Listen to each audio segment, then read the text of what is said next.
Leadership and consequences.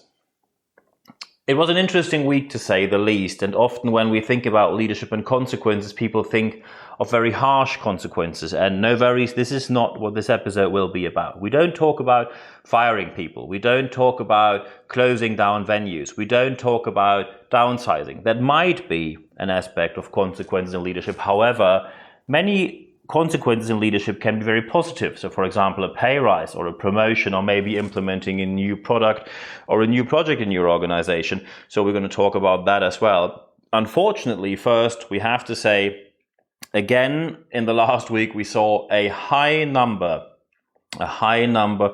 of senior leaders who, again, did not understand how proper communication works. They want to show consequences, so I still think they do it with the best of intent, but unfortunately their unwillingness to get proper help before they communicate and proper guidance how to communicate properly then caused major harm to the employer's brand, to them as a person, and of course to their organization and to the employees who work for this organization.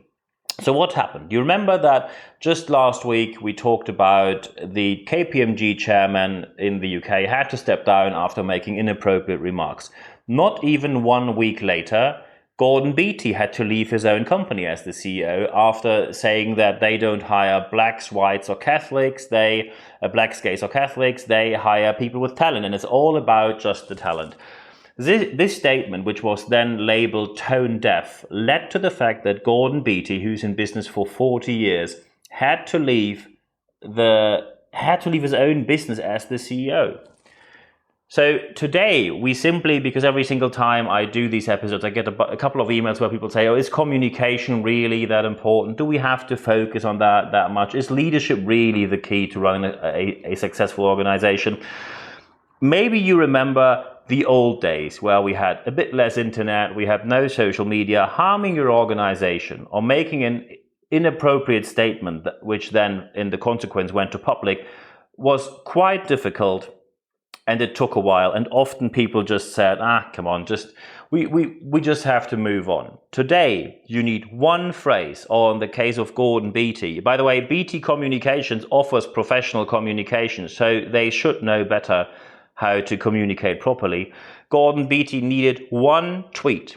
One tweet. He's in business for 40 years, and due to one tweet, you have to leave your own organization. And by the way, it was completely appropriate because Gordon Beattie, of course, knew he could have said, I'm not going to leave my own organization. And many major brands would, of course, then have said, we don't want to work with a professional communications agency which considers this kind of behavior acceptable or remotely acceptable. We probably look for an organization which is a bit more sustainable and a bit more focused on what is the actual factual situation of how to communicate properly.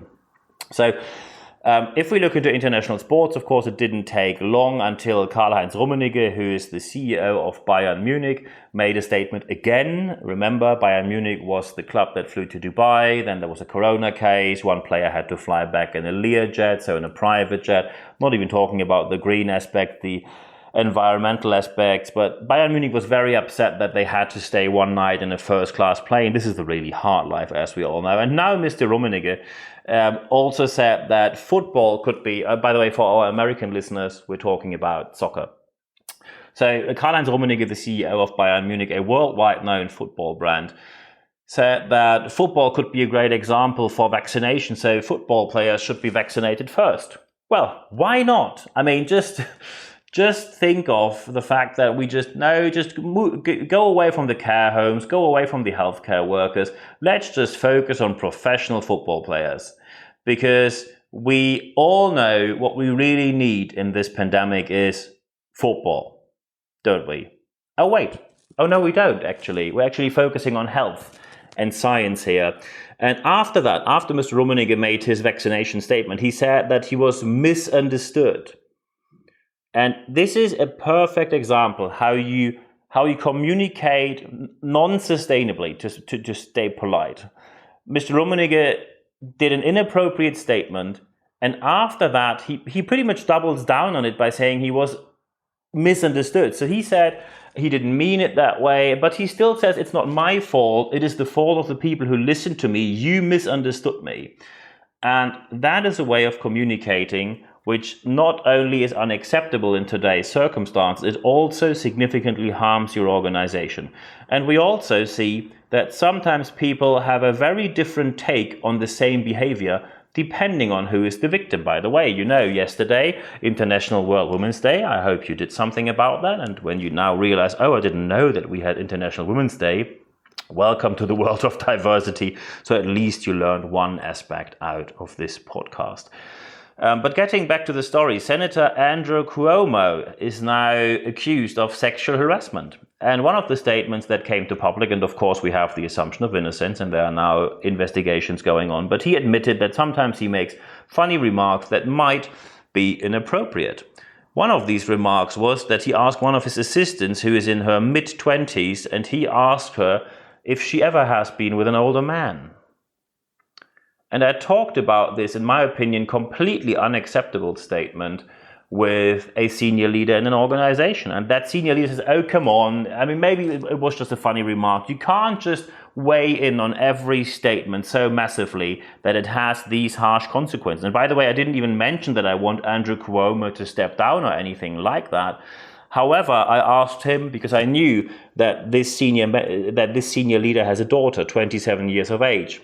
And I asked him, how would he react if they have a family meeting and his daughter says, well, I'm working in this company and my boss, who's like 55, comes to me in my office and I'm his assistant. He says, if I have ever been with an older man.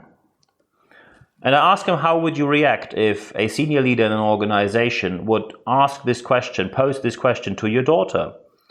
And the senior leader said, I'm going to punch him in the face, which, by the way, of course, you can't. Violence is never the solution, but suddenly we have a very emotional reaction, which was very unusual for that person. But at least he then understood what my point was. Isn't it very surprising? Well, it is not surprising, but isn't it very special? Let's just put it that way. That people on the one hand say, oh, just move on and get over it. And as soon as the exact same thing happens to their own relative, suddenly it's the most important thing in the world.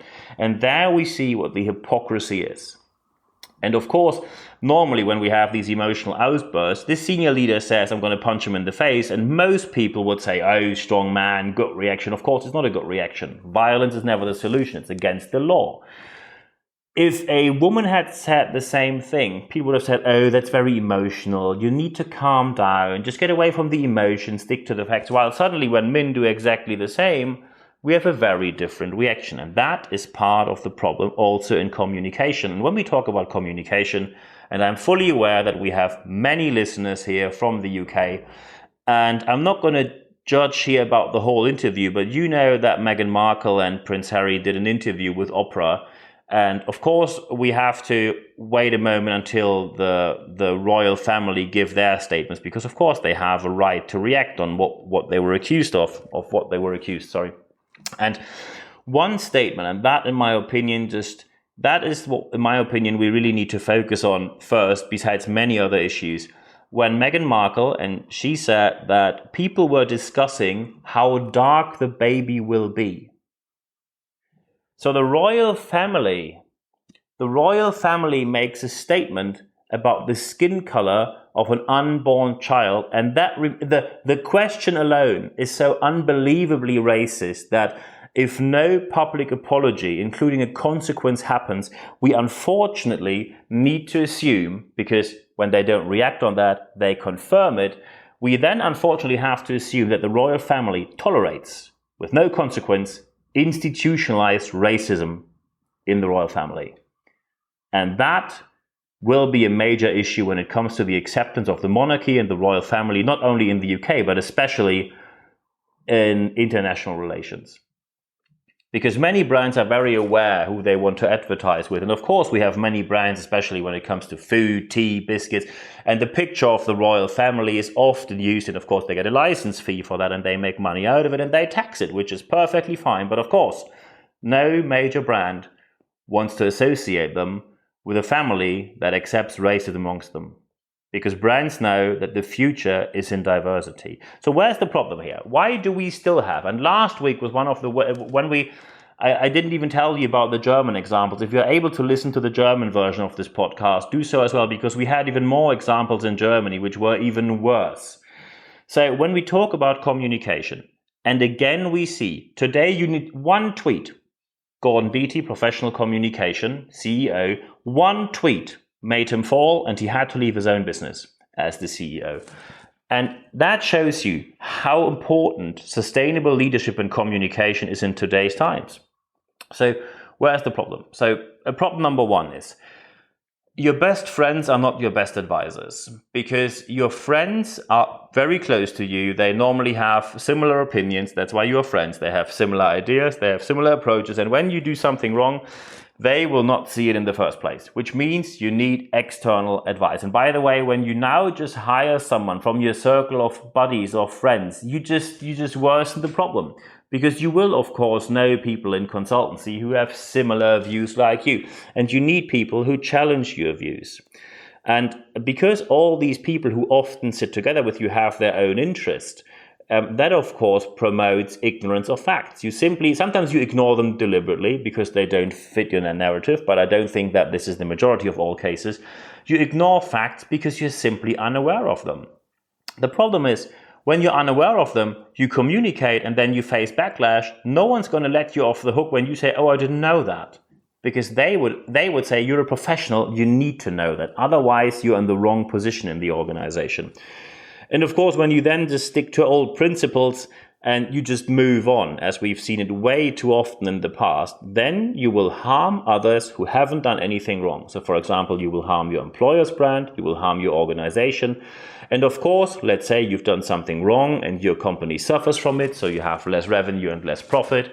The logical reason when someone on board level does something wrong would be that you cut bonuses and you cut salaries on board level. However, we know this is not happening, so they just pass it on. So somewhere on the mid to lower level, somewhere on the tactical or operational level, people have to then face budget cuts. They don't get certain benefits. They don't get additional qualification, training or coaching, or whatever else benefit you offer them. You simply cut that out because you keep your own money and income. And that is part of a major problem in leadership communications. And when you want to announce consequences, at least it was very consequent that Gordon Beattie decided to step down, because his remarks were inappropriate. And often in these situations, the CEO steps down to keep harm away from the organization. However, it would be way better if the harm does not happen in the first place. Of course, there are different approaches. You can have seminars, trainings, coachings, have professional speakers go to your event, give impulses and ideas, consulting, mentoring, project or interim managers, management projects. However, we want to now look at how can we do better, because every time I promise you this podcast is looking at how can we do better. And one aspect of how we can do better is first. So step one. You check the facts, and when you see you've done something wrong, you admit it. And you admit it properly. I just give you an example. What could FC Bayern Munich have done? FC Bayern Munich could have said, we made a statement about vaccines, which conveys the impression that football players are more important than other people in society. We are very sorry. That was a wrong statement. We apologize. And the whole story just disappears into thin air, and people will forgive you because you apologize. When, of course, you have to apologize every week because you do one mistake after another, we really have to question if you're in the right position. But when you've done something wrong, check the facts. And of course, it is always appropriate that you say, okay, we have to look into the facts. And when there is maybe a legal proceeding against you, you can say, we are now looking into the facts, and that takes 2 weeks. That is perfectly fine. Everyone has the right to do so. However, when it takes too long, people will think you just try to get away with it. So be aware of that. Check the fact. When you've done something wrong, admit it. Aspect number 2. When you see that you've done something wrong or someone else has done something wrong, show consequences. So when someone does something really well, you normally promote them, give them a pay rise or whatever they want. You will give them some sort of benefit which motivates them. On the other hand, we often do not see, especially on board level, when someone has done something wrong, that we see any consequences of it. People just try to sit through it. And after you check the facts and then you admit that you've done something wrong, step number 2 is, of course, you show consequences. And by the way, you don't just try to move on. You don't just try to move on and think it's going to disappear. You're not going to do some sort of tricks, and you're not going to implement pseudo solutions. I'll just give you an example. When you are a larger organization, you most likely have different units in your organization. You might even have different companies under the same brand. It is not a solution when you remove a senior leader due to wrongdoing from one company and then give him a very high position in another company of the same group of companies. And people will find out that this happened, and people will see what happened there, and people will be very upset with you because they see that you did not really take any consequences. So proper consequences do not mean that you have to put someone's head on the guillotine, cut them off any kind of income, and just chase them away from the village. That's not consequences, that's mob rule. However, every wrongdoing, as soon as you admit it, needs a certain and appropriate consequence, because then you can go to step 3. When you then have the changes implemented and you think of where to change the whole organization, now always start with yourself. Always start with what can you do differently in the future. So for example, one of my clients who had to face a major cut in income, revenue, profits due to the pandemic, the first aspect the owner of the company was thinking of, and he communicated that openly. He said, we have a financial crisis here, we need to cut costs, and the first costs we're going to cut, I am not going to pay myself a salary for the next 12 months. So the owner of the business works for free, long hours, basically first in the office, last going out, is there at least 5 days a week, sometimes 6-7 days a week. And he doesn't pay himself a salary because he says, if we have to cut costs, I have to take my fair share. And he says, I'm doing very well already. I earned enough money with a successful business. So I'm now happy to cut myself down even more so others don't have to. That is leadership. And of course, it's not only about money. It is about certain positions, the structure of the organization, the hierarchy, certain methods which are applied to either promote or demote someone. So when you want to do it better, step 1, check the facts and apologize when you've done something wrong. You can take some time to look at the facts, of course. Step number 2, then, when you see there was wrongdoing, show the consequences, real consequences, no tricks, no we move on, no pseudo solutions. And then aspect number 3, when you change something, always start with yourself, because as many people say, leaders have to go first. Happy to discuss with you. You find my email in the show notes of this podcast, nb@nb-networks.com. Happy to have a chat with you. And of course, I guarantee full anonymity with anyone who contacts me. Looking forward to discussing this with you. And now I wish you all the best implementing these steps and these aspects in your organization. And for today, I have only one thing left to say. Thank you very much for your time.